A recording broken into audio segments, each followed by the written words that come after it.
گھر میں تیل بنائیں اور سردیوں میں اس سے فائدہ اٹھائیں۔ سردیوں میں خشک جلد سے بچنے کے لیے ضروری ہے کہ روز ایک ایسے تیل کو لگایا جائے جو جلد کو نرم ملائم بنانے کے ساتھ ساتھ جلد کی نمی کے لیول کو بھی ٹھیک رکھے۔ روغن بادام کا تیل بہت فائدہ مند ہے۔ اگر رات کو ہاتھ پاؤں اور چہرے کی اچھی طرح تیل سے مالش کی جائے تو یہ رات بھر جلد میں جذب رہے گا اور جلد کی نمی کو پورا کر کے رکھے گا۔ اس طرح جلد کو بھی خشکی کا سامنا نہیں کرنا پڑے گا۔ جلد خشک رہنے کی وجہ سے جلد میں دراڑیں پڑ جاتی ہیں، جلد پھٹنے لگتی ہے اور اس کی وجہ سے جھڑیاں اور جھائیاں بھی آنے لگتی ہیں۔ ان سب مسائل سے بچنے کے لیے ضروری ہے کہ جلد کی نمی کو برقرار رکھا جائے۔ دہی اور شہد کا ماسک۔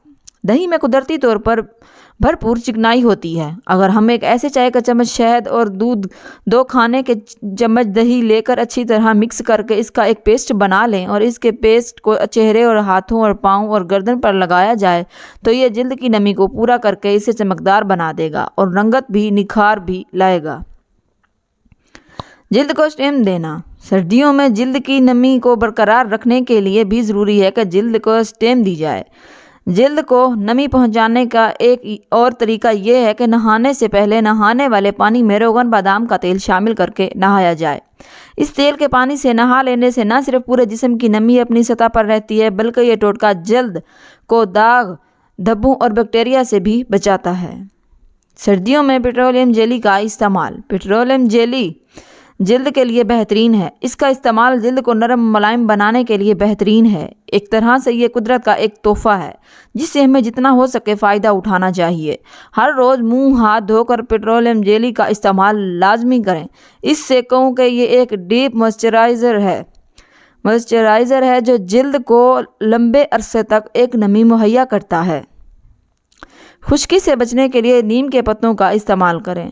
نیم کے پتے خشکی کے خلاف لڑنے میں بہترین ثابت ہوتے ہیں کیونکہ یہ اینٹی بیکٹیریل ہوتے ہیں جو جلد کی حفاظت کرتے ہیں، اسے خشک ہونے سے بچاتے ہیں۔ نیم کے پتوں کو لے کر ان کا ایک پیسٹ بنا لیں اور اسے صرف سر کی جلد میں لگائیں کیونکہ یہ ٹوٹکا صرف سر کی جلد کی خشکی کو دور کرنے کے لیے ہی مؤثر ہے۔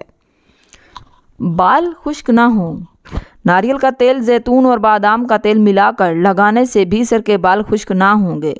ناریل کا تیل سردیوں میں اکثر جم جاتا ہے۔ ناریل کے تیل کو گرم کر کے اس میں 1/4 حصہ زیتون اور بادام کا تیل ملا کر بالوں کی جڑوں میں 1 گھنٹے تک لگائیں۔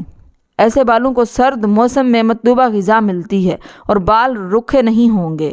سردیوں میں بالوں میں شیمپو کم کرنا چاہیے کیونکہ یہ بالوں کو خشک کرتا ہے۔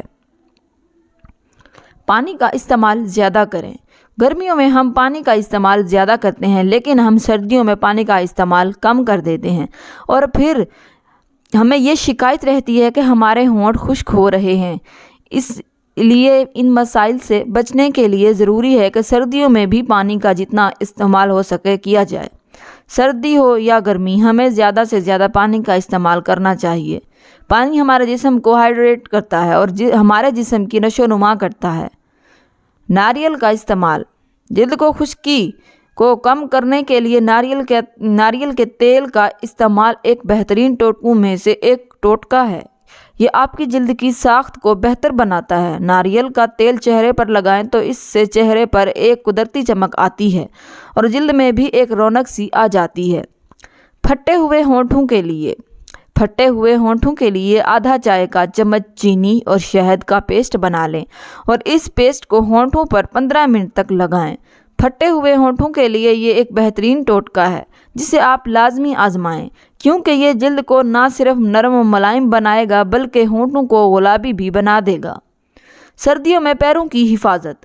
ہمارا سارا جسم کا بوجھ پیر ہی تو اٹھاتے ہیں۔ جبکہ آپ کو تھکن کا احساس ہو تو فریش ہونے کے لیے مساج کروانا لازم ہے۔ یہ مساج آپ کے ذہنی دباؤ کو بھی کم کرتا ہے اور جسم کو بھی پرسکون رکھتا ہے۔ سردیوں میں پیروں کی حفاظت کے لیے ضروری ہے کہ آپ ٹب میں گرم پانی لیں اور اس میں شیمپو ڈال کر اپنے پاؤں میں اس کو کچھ دیر تک ڈبو کر رکھیں۔ پھر کسی ماربل یا پتھر سے پاؤں کی ایڑیوں کو رگڑیں جس سے پاؤں کی تھکاوٹ دور ہو جائے گی اور تھکن کا احساس بھی نہ ہوگا۔ روزانہ پاؤں کو دھونے کے بعد اس پیٹرولیم جیلی لگانے سے پاؤں کی جلد بہت نرم ملائم ہو جائے گی اور پاؤں کو کھردرا بننے نہیں دے گی۔